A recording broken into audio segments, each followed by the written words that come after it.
8-nji bab. İsa'nın yerdäki gullugy nämedi? Biziň ýalňyja görüşimiz ýaly.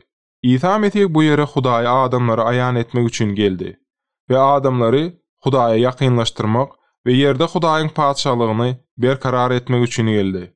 Men ikinji bölümde adamyň nädip Hudaýyň garşysyna baş galdyrandygyny düşündirdim. Bu onu diňe bir günä diwary arkaly mukaddes Hudaýdan aýra salman, eýsem onu Hudaýa öz arkaly tabyn bolmaga we ýakyn ýaşamaga duýbundan ukypsyz etdi. Şelelikde Hudaý günä diwaryny aýyrmagyň we pis ýürekli adamlaryň üýtgetmegiň aladasyny etdi. Şonda olarda onu söýmäge we tabyn bolmaga isleg we ukyp dörejekdi. Hudaý muny nähili ýerine ýetirdi. Häzir men sana Mesihlik dininiň iň möhüm taglymatlarynyň birini düşündirmäge çalışjak. Öň meniň aýdyp geçişim ýaly. Mukaddes Hudaý Adam bilen Hawa. Eger olar tabyn bolmasalar, olaryň öljekdiklerini aýtdy. Biziň ilkinji enatamyz ýaşyny ýamany taýgar şagajynyň miwesinden iýmek bilen Hudaýa bir tabyn boldular we Hudaý olary ölüm jazasyna tezewar etdi. Emma Hudaý olary jazalandyrsa-da, olara we olaryň nesellerine ähli umydy ýitirmeň öňüni almaga wada berdi. Şeytan yılan sıfatında olary aldamaga geldi.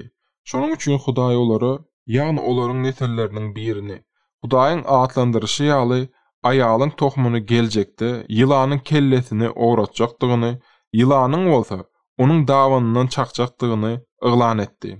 Hudaý şeýle diýmek bilen aýaldan dolan halasgaryň gelip şeytany ýeňjekdigini, emma şeýle etmek bilen özüniň hem şeytan tarapyndan yaralanjakdygyny aýtdy. Bu Meryemiň ogly İsa Mesihiň geljekdiginiň ilkinji wadasy boldy. Ol günäliler üçin haçda ölüp, täzeden dirilmek bilen şeytany ýeňmeldi. Bu wadanyň berilene köp wagt geçenden soň, Hudaý özüniň Işaýa peýgamber arkaly has aýdyň we dogly wada berdi. Onuň kitabynda Mesihiň dogulmadyndan ýüzlerçe ýyl köp öň ýazylan kitabynda Işaýa günälileriň deregine ejir çekip ölmäge biriniň geljekdigini, olaryň bagyşlanma eýe bolup ýaşajakdyklaryny öňden welilik edip aýtdy. Işaýa wakany edil öň bolup geçen ýaly ýazýar. Emma ol biziň ýadyklarymyz üçin yaralandy. Biziň etmişlerimiz üçin eziýet çekdi. Onuň yaralary arkaly biz şifa tapdyk. Ählimiz edil goýun ýaly adaşdyk. Reb ählimiziň etmişimizi oňa ýükledi. Ol köpleriň günäsini öz üstüne aldy. Olaryň ýadyklarynyň geçilmegini diledi. Işaýa 53-nji bab. Gysgaç aýdanmazda Hudaýyň wada beren halasgary adamlaryň günäsi üçin Gurbanlyk hökmünde öler. Meniň ýokarda düşündirişim ýaly bu edil İsa Mesihiň ýerine ýetiren işi boldy.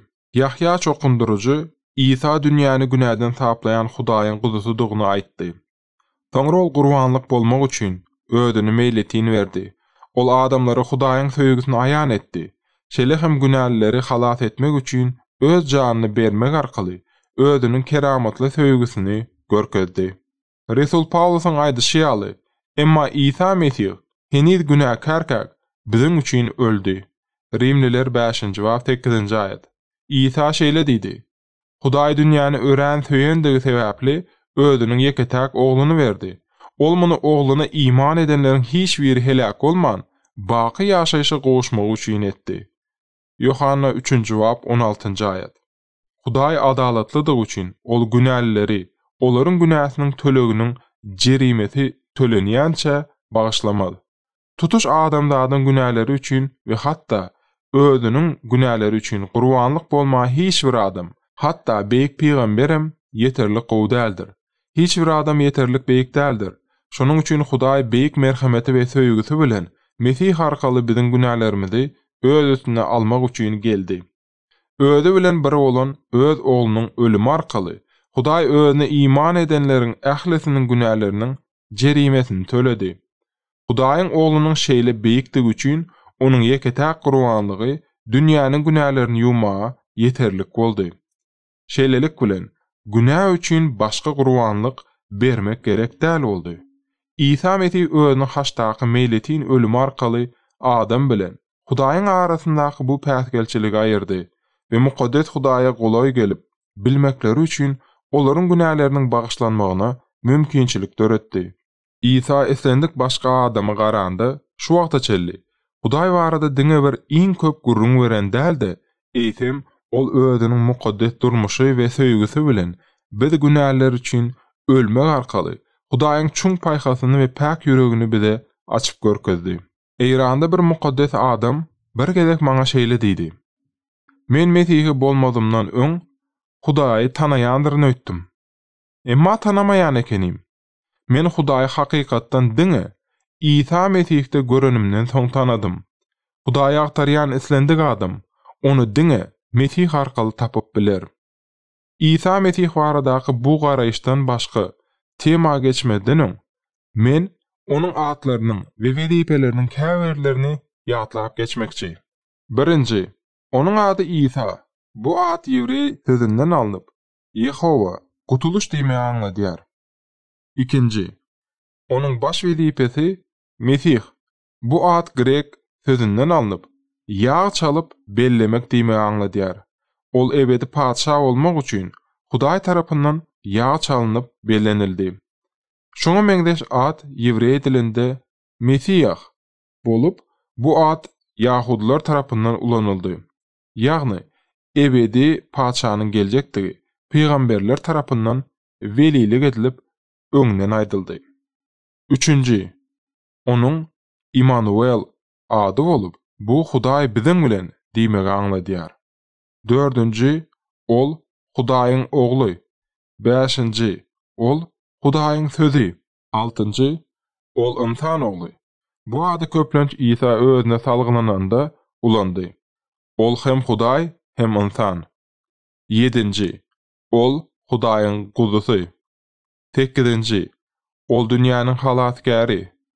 Dokuzunji, ol padşalaryň padşasy.